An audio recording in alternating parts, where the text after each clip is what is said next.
Jack Rains walked down the quiet hallway of Unity Station, his boots making soft echoes on the metal floor. He was a human engineer, new to the Galactic Council's main hub. Unity Station floated between twin stars, filled with hundreds of alien species working together in peace. But today Jack was just looking for a broken translator.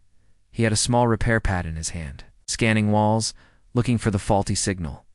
A strange reading appeared on his screen. "That's odd," he whispered, tapping the screen. The signal came from behind a sealed door marked in alien script. Curiosity pulled him forward. The door wasn't locked, just old. With a gentle push, the door slid open. Inside was a quiet garden. Soft lights glowed above, mimicking real sunlight. Alien plants of red, blue, and gold grew in wide circles. There was a fountain in the center, flowing with clear water. The air smelled sweet. But what caught Jack's attention wasn't the plants, it was the woman floating beside the fountain. She sat in a hover chair, her arms resting gently on the sides. Her skin was a soft silver pink, her hair long and white like starlight. She looked young, maybe in her 20s. Her legs were covered with a soft blanket. Wires ran from her chair to a small control box. She turned slowly to face him, her large, purple eyes blinking in surprise. "You're not supposed to be here," she said in perfect English. Her voice was calm, but not angry. Jack stepped back. "Oh, I'm sorry.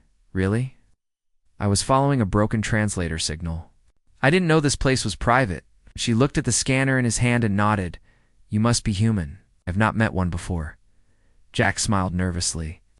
"Yeah, Jack Rains, engineer. I fix stuff." There was a pause. She tilted her head. "Do you always enter strange rooms without permission?" Jack chuckled. "Only when I think something needs fixing." She gave a small smile. It was the first time her face softened. "You found me instead? Are you going to fix me too?" That surprised Jack. He saw the hover chair again. Then he understood she couldn't walk. He didn't know what to say, so he tried humor. "Well, I only fix machines. But if you need a mate, I could try applying." Silence. Then the translator beeped softly. Her eyes widened. Jack's heart dropped. "Wait, no. That was a joke. It doesn't mean anything." Didn't mean. She raised her hand to stop him. Her face was unreadable. "You said I want to have mate with you," she repeated slowly. "And your heart rate increased. That is not nothing." Jack's face turned red. "Oh no." She studied him for a moment, then laughed softly. "Your face changes color when you are embarrassed. That is very honest." Jack rubbed the back of his neck. "Swear I wasn't trying to offend you. I joke when I'm nervous, and it's really awkward now." "It is fine," she said. "I have never been offered mating before. Not even as a joke." That quiet sentence made Jack pause. He looked at her more carefully now. There was beauty in her face, yes, but also sadness in her eyes. She seemed lonely, hidden away in this garden, not by choice. He stepped closer. "I'm sorry if I said something stupid. Can I ask your name?" She nodded. "Kellira, daughter of the House of Virel. I am a princess, by your world's terms." Jack blinked. "Your royalty?" "Yes, but also invisible. My condition makes me weak. I cannot serve like others. So I stay here, where no one sees." "That's messed up," Jack said. "Where I come from, people like you fight harder than anyone." She tilted her head. "Why?" "Because being strong doesn't always mean muscles," Jack said. "It means not giving up. It means being more than others expect." Clara stared at him for a long time. Then she spoke. "Again, come back tomorrow, Jack Rains. I would like to hear more of your strange Earth jokes." He smiled. "Deal. But no more mating jokes, I promise." Jack left the garden, heart racing, mind spinning. What had just happened? He met a disabled alien princess. He accidentally told her he wanted to mate, and somehow she wanted to see him again. Back in his small room, he sat on the bed, staring at the ceiling. She took it seriously, he whispered. But maybe she saw something real in it. He thought about her smile, her eyes, the way she said she'd never been offered. Anything before? And then a strange thought came to his mind. Maybe the joke wasn't so funny after all. Maybe it was just an early truth. Jack Rains returned to the garden the next day, just like he promised. The path felt shorter this time. His heart beat faster with each step. And not just because of the hidden location or the strange meeting from yesterday. It was because of Kelleru, the alien princess, who had made him feel like his words mattered, even if they started as a joke, as the door slid open. He saw her sitting in the same hover chair near the fountain. Today, a thin book rested on her lap. When she looked up, her purple eyes lit up with something close to joy. "You came back," she said. "I said I would," Jack replied, smiling. "Besides, you didn't get to hear the rest of my terrible human jokes." Kalira tilted her head. "I have been thinking about that. Do humans always say things they don't mean?" Jack laughed. "Not always. But sometimes, yes. Especially when we're nervous, excited, or trying to hide real feelings." Kalira nodded slowly. Then, "What was the truth behind your joke yesterday?" Jack's smile faded just a little. He walked to a nearby bench and sat down. "Honestly, I think it was just me trying to make light of an awkward moment. But maybe deep down I did feel something. You surprised me. You're smart, calm, and you made me forget I was even on a space station." She looked away, thinking. "You spoke words of bonding, even in jest. In my culture, such words are only spoken in great seriousness." Jack rubbed his hands together. "I know, it was disrespectful. I'm sorry." Oh. "No," she said quickly. "It was not disrespectful. It was new. I liked hearing it. I liked that you saw me without fear or pity." Jack was quiet. He didn't know what to say to that. So he changed the subject. "Tell me about your world. What's it like outside this garden?" Kalira's face became distant. Beautiful, but far away. "I have not left this garden since I was 13 cycles old. My people believe weakness must be hidden. A ruler must be perfect. I was born different, so they made me disappear." That's "Wrong," Jack said at once. "Back on Earth, people fight to be seen, Evan, when they're broken." She gave a small smile. "Are humans always so proud?" "Not proud," Jack said, "just stubborn. We don't like being told what we can't do." Kalira placed the book aside. "Tell me something about Earth. A story." Jack thought for a moment. "All right. Have you heard of someone named Stephen Hawking?" She shook her head. "He was a brilliant scientist. His body failed him slowly, but his mind never stopped working. He couldn't move, but he studied the stars and helped humans understand the universe better. People listened to him because his ideas were strong even when his body wasn't." Kalira looked at him with wide eyes. "Sounds like a warrior of thought." "He was," Jack said with pride. "And so are you." Kalira looked down at her hands. "And maybe I need to start fighting too." They sat in silence for a moment. Only the sound of water flowing from the fountain filling the air. Suddenly, the door to the garden slid open again. A tall alien male entered, his uniform shining with official markings. His skin was pale green, and his eyes were sharp and cold. "Kalira," he said, "you are not to entertain outsiders here." Jack stood quickly, sensing trouble. Kalira spoke calmly. "Ambassador Doran, this is Jack Rains. He is an engineer from Earth. He was invited." Doran's eyes narrowed. I know. No humans are allowed." "In the royal sector, without council permission, you broke protocol." Jack tried to speak, but Kalira raised her voice. "I gave him permission." Doran turned to her. "You are not in a position to give permission, Kalira. You are to remain unseen. You know this." Jack clenched his fists. "She's not a prisoner. She can talk to whoever she wants." Doran's glare moved to Jack. "You will leave now, and you will not return." Kalira's voice dropped. "Please, Doran. He's the first person who speaks to me like I matter." "That is the problem," Doran said, turning. "You are forgetting your place." He walked out without another word. Jack looked at Kalira. Her hands were shaking slightly. "I'm sorry," he said. "I didn't mean to cause trouble." She looked at him, sadness and strength mixing in her eyes. "You didn't cause trouble?" Reminded me I still have a voice. Jack took a breath. "What will you do now?" "I don't know," she whispered. "But I won't stay silent anymore." Jack nodded. "And neither will I." That night, Jack returned to his quarters with a heavy heart. He knew visiting her again would bring more problems. But something inside him said he couldn't stop. Now, Kalira was more than a princess. She was more than her chair, her body, or her title. She was someone who deserved to be seen, and Jack Raines' human engineer. Proud Earthman was not going to let her be hidden any longer. Jack Raines didn't return to the garden for 2 days. Not because he didn't want to, but because Ambassador Doran made it clear. 2 officers in dark armor had visited his workshop, inspected his tools, and warned him with cold voices.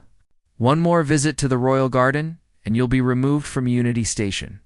Jack knew what that meant. He could lose his job, his access to the Galactic Council, and maybe even Earth's trust.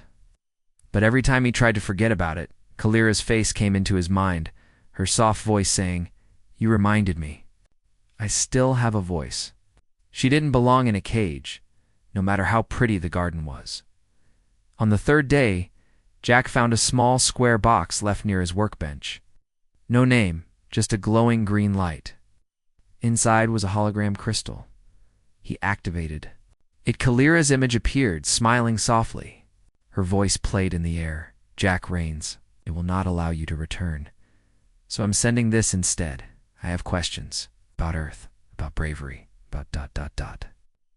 What it means to be more than your body. Can we speak through this?" Jack smiled. He spoke back, recording his own voice in reply. "Of course we can, Princess. Lesson 1. On Earth, when someone tells us we can't do something, we find a way." And so began their secret connection. Every night, Jack would speak into the crystal, sharing Earth's stories. He told her about humans climbing the highest mountains, building rockets with their bare hands, curing diseases, surviving storms, and standing up to kings. Kalira listened, asked questions, and slowly began to change. One day, Kalira sent a message that shocked Jack. "Tomorrow, I will speak at the Council's open forum. I will ask for my right to be seen again. I want you to be there." Jack stared at the message in disbelief. The Royal Forum was no joke. That room was filled with leaders from dozens of worlds. Speaking there meant risk public judgment, political danger, and Kalira, hidden for so long, was going to walk straight into it. He quickly recorded a message back. "Are you sure, Kalira? You don't have to prove anything." Her reply came. "Within minutes, but I want to. Not just for me. For others like me. It's a human's fight. Then I will fight too." Jack felt something burn in his chest. Not love, not yet, but pride. Burning pride. The next day, the council hall was packed. Hundreds of aliens filled the wide room, watching from glowing platforms. Floating chairs hovered across the chamber.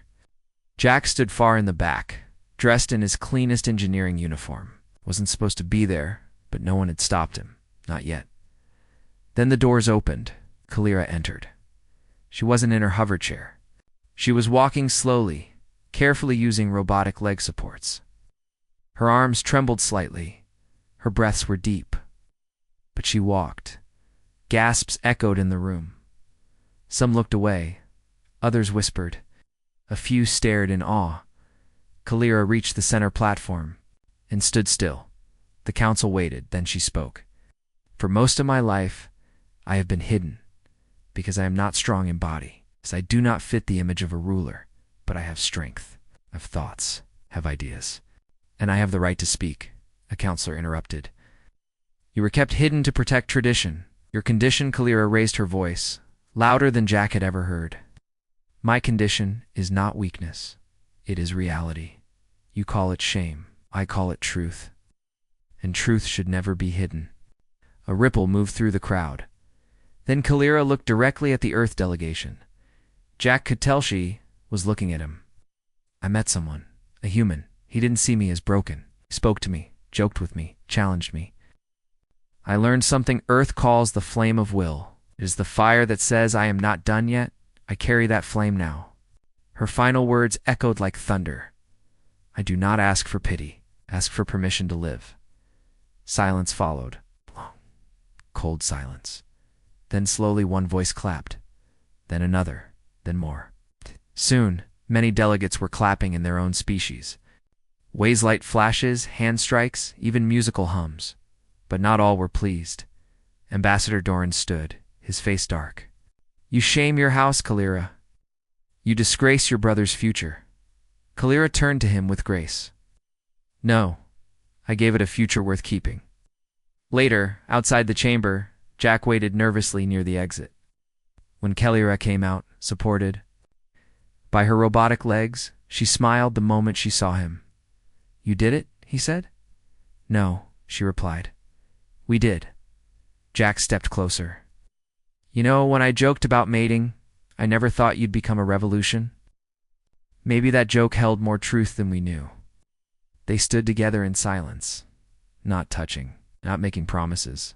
Just sharing a moment where two very different beings, one human, one alien, stood equal in heart and mind. That night, Jack received a new order from Earth's mission. Remain on Unity Station, effective immediately. You are assigned as humanities. Advisor to the Royal House of Varel. Jack laughed out loud when he read it. Looks like they heard the joke too. She no longer stayed hidden in the garden. Her new robotic leg supports allowed her to move around Unity Station with Jack by her side. People stared, of course. Some stared with respect. Others with doubt. A few with silent anger. But she didn't care. She was finally seen. And yet, the fight was not over. Kalira's bold speech had caused waves across the Galactic Council. Some leaders supported her, praising her courage. Others feared change. But her own people, the nobles of House Varel, were the most troubled. Her older brother, Prince Valak, returned from their homeworld. He came with advisors, soldiers, and cold eyes. Jack met him once. The prince had a voice like ice and a smile that never reached his eyes. She is confused, Valak had said. This is the fault of humans. You fill her head with dangerous thoughts. Jack had replied, You mean thoughts like freedom and self-worth? Didn't answer. But Jack saw the hate behind his smile. A week later, the council announced it would hold a formal character. Trial a rare hearing, where a royal's mental strength and leadership were questioned. Kalira was summoned to defend her right to remain in public service. Jack wasn't allowed to speak, okay? Only official members of her species could speak during the trial. But Kalira had other plans. On the day of the trial, the council chamber was full again. Kalira entered slowly but with confidence. She wore traditional robes with the symbol of her house on her chest. Her movements were shaky, but she stood tall. Prince Valak stood across from her, calm and prepared. He spoke first. My sister is beloved by all, he said, but we must protect her from herself. She has been influenced by outsiders. She has been pushed beyond her limits. We must decide if she is still fit to represent our house. A few council members nodded. Kalira stepped forward. I am not weak. I am not confused. I am awake for the first time, okay? An elder noble spoke. Kalira, your mind is sharp, but are you emotionally stable? The council must be sure. Kalira took a deep breath. I invite my witness to speak. Murmurs filled the chamber. You are not allowed to bring an outsider, Valak snapped. That breaks tradition, Kalira raised her voice.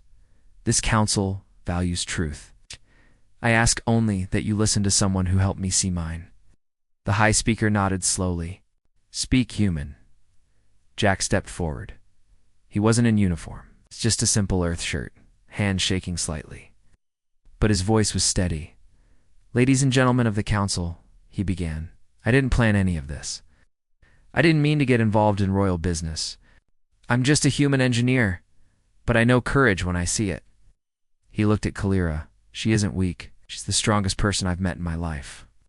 She chose to rise when others told her to stay down. She chose to speak when others wanted her silent. A counselor interrupted. But she's physically limited. Jack nodded. So, on Earth, Some of our greatest minds were in wheelchairs. Some of our most powerful voices came from broken bodies. We don't measure strength by muscles. We measure it by will. The room went silent. She didn't ask to lead. She just asked to be heard. And if that's dangerous to tradition, maybe it's time tradition changed. Jack stepped back. Kalira smiled at him, eyes soft but shining. Then she did something no one expected. She stood without support. Her legs shook. Her face tightened in pain. But she took one step forward, then another. Her voice rang out like steel. Every step I take hurts. Every day is hard. But I take them. Because I have something to say. Because I am a leader, not of the body, but of the soul. The crowd stood still. Even Prince Valak said nothing. The High Speaker turned to the council. Vote now. Does Princess Kalira remain a public voice of House Varel? Lights blinked around the room, green for yes, red for no. Green dot, more green dot, only for red. The High Speaker spoke. By majority, Kalira keeps her position. Her voice is her strength. Applause filled the hall. Musical tones, hand claps, glowing eyes. But Kalira's eyes were locked on one person. Jack. She walked slowly toward him. When she reached him, she whispered, You spoke a joke once. Jack chuckled. And look where that got us. She smiled. I have a serious question now. I'm listening, he said. Kalira took his hand. You said you wanted to mate with me. Did you mean it? Jack's heart skipped. His brain raced. But his mouth, for once, stayed calm. I meant I wanted to stand beside you, to believe in you, and maybe to build something real. Whatever that becomes. Kalira nodded. That is a better answer than I hoped. They didn't kiss. They didn't hug. But their hands stayed joined as they walked out of the chamber. 8 people from 2 worlds. One step at a time. After the trial, the halls of Unity Station buzzed with whispers and curious glances. Kalira's victory was a rare moment of change in a very old system. But not everyone welcomed it. Jack noticed the looks. Some were kind, others cold. But Kalira walked taller now, as if the very air supported her. Her robotic legs moved more confidently, and her eyes sparkled with a new fire. One evening, in the quiet garden where they first met, Kalira waited for Jack. She had a question that had been on her mind since their last talk. When Jack arrived, she greeted him with a smile. You spoke of mating once as a joke, but what does mating really mean for humans? Jack sat beside her, thinking carefully. For humans, mate means different things. Sometimes it means choosing one person to share your life with. Sometimes it means a deep bond, not always about body, but trust and respect. Kalira looked curious. So it is not only about children or power? No, Jack said gently. It's about connection. People become mates because they want to be together, support each other, and grow stronger. Kalira nodded slowly. I like that, because I want to be more than a princess trapped in a chair. I want to be strong in ways that matter. Jack smiled. And you are. They sat quietly, watching the glowing plants sway in the artificial breeze. Days passed, and Kalira asked Jack to teach her more about human culture. She wanted to understand emotions, courage, how people find strength inside. Jack told her stories about families, friendship, and love, how humans could be fragile, but also fiercely protective. How laughter helped even when the world was dark. Kalira listened and asked questions. She was eager, her mind sharp and hungry. One day, as Jack worked on improving her robotic legs, Kalira said, Your people do not give up easily. Jack looked up. Never we fight, but not always with weapons. Sometimes with ideas, sometimes with hope. Kalira smiled softly. I want to fight with hope too. But danger was growing. Prince Valak was not done. Behind closed doors, he gathered allies and whispered warnings. Kalira's return to public life was a threat to their traditions and his power. One evening, Jack received a secret message from a trusted ally in the royal court. Kalira is under house arrest. They claim her presence causes unrest. Jack's heart pounded. He rushed to the garden, only to find it empty. Kalira's hover chair was gone. His mind raced. He couldn't let her be hidden again. He searched the station for her, asking quietly, "Where is Princess Kalira?" No one gave clear answers. Determined, Jack began working with alien doctors and engineers. Using human medical technology and ideas, he tried to find ways to improve Kalira's mobility and health even from afar. Meanwhile, he rallied citizens and peaceful protesters. His voice grew louder, his message clear. Kalira is not a prisoner. She is a leader. Alien diplomats who respected humanity's courage began to support him. Finally, Jack received a hidden message from Kalira. "I am safe, but I need you." "Kenneth! You help me escape?" Jack nodded to himself. "Yes, I will." He planned carefully.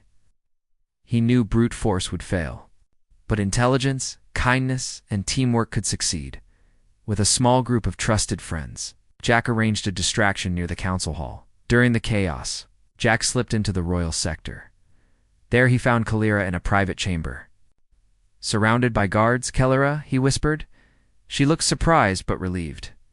"Jack, you came." "I told you I wouldn't leave you," he said. With the help of medical devices and engineering tools, they disabled the security systems. Together, they escaped not running, but walking steadily toward freedom. Back in the garden, Kalira rested. Jack held her hand. "You're free," he said softly. Kalira smiled. "Because of you?" Jack shook his head. "Because of us. Because you showed me what true strength is." She looked into his eyes. "Yes, you said you wanted to mate with me." Not as a joke. Jack took a deep breath. "I did, not just for the idea of partnership, but because you inspire me, because you fight like a human." Kalira squeezed his hand. "Then fight we shall, together." As peace returned to the station, Kalira stood at the council once more. This time, her voice was louder, stronger. Her brother's threats were gone. The council declared her the official, royal speaker, a voice for her people, and a symbol for all who felt unseen. Jack stood beside her. Proud. They did not need to promise forever, because some bonds are built step by step, through trust, respect, and shared battles. And for Jack and Kalira, the future was theirs to create. The halls of Unity Station were filled with tension. After Kalira's escape and her bold return, her older brother, Prince Valak, was furious. He had lost control over his sister, and the council's support for her made his anger worse. Valak gathered his loyalists, plotting to remove Kalira from power by force if needed. His plan was clear: exile Kalira and end any chance she had of leading. But Jack Rains was ready. Jack knew that fighting Valak's soldiers with guns and weapons would bring war something no one wanted. Instead, he chose a different path, the path of humanity. He called meetings with alien leaders, diplomats, and citizens. He showed them Earth's stories, how humans faced enemies not just with strength, but with ideas, courage, and unity. Strength is not just muscles, Jack said. It's heart, it's will. It's standing up for what is right. The crowd listened. Slowly, peaceful protests began across Unity Station. Aliens carried signs, spoke in meetings, and supported Kalira's right to lead. Meanwhile, Jack and alien doctors worked tirelessly to improve Kalira's health. Using human technology and alien science together, they developed new robotic limbs and healing treatments. Kalira trained every day. She knew her body was still weak, but her mind was sharp. She learned to move with strength and grace. Jack helped her invent new communication devices that allowed her to speak clearly, no matter the distance. Together, they became a symbol of hope, not just for their species, but for all who felt weak or unseen. Prince Valak grew more desperate. He tried to force the council to remove Kalira by threat and bribery. But the council had seen the change. Citizens had spoken. Valak's power was slipping. One day, Valak tried to confront Kalira in the council hall. His guards surrounded her. The room was silent. Kalira stood tall, her robotic legs steady beneath her. Valak sneered. You are weak. You are broken. You have no right to rule. Clara looked at him calmly. You call me broken, she said, but I call myself chosen. Chosen to lead with courage, with hope, with truth. The council watched in silence. Then Kalira turned to Jack, who stood beside her. Jack taught me something important. To fight like a human, not with anger, but with heart. Jack stepped forward. We don't fight by tearing others down. We fight by lifting others up. The council members whispered among themselves. A vote was called. The result was clear. Kalira was confirmed as the royal speaker of House Varel. Prince Valak was stripped of his duties and sent into exile. After the council session, Kalira and Jack stood outside looking at the stars. She smiled at him. You once joked about mating with me, she said softly. But now I see it was never a joke for either of us. Jack laughed gently. I meant every word, not just about partnership, but about walking forward together. Kalira took his hand. We don't need promises or titles. We have something. Stronger. Trust. Jack nodded. Trust and hope. The true human way. Their story spread across the galaxy. Story of a disabled alien princess who refused to be hidden, a human who saw beyond the surface and believed in her. Together, they showed everyone that strength is more than the body. It is the courage to stand, to speak, and to love no matter what others say.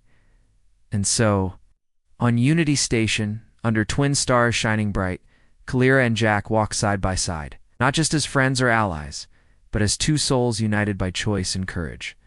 Their journey was only beginning.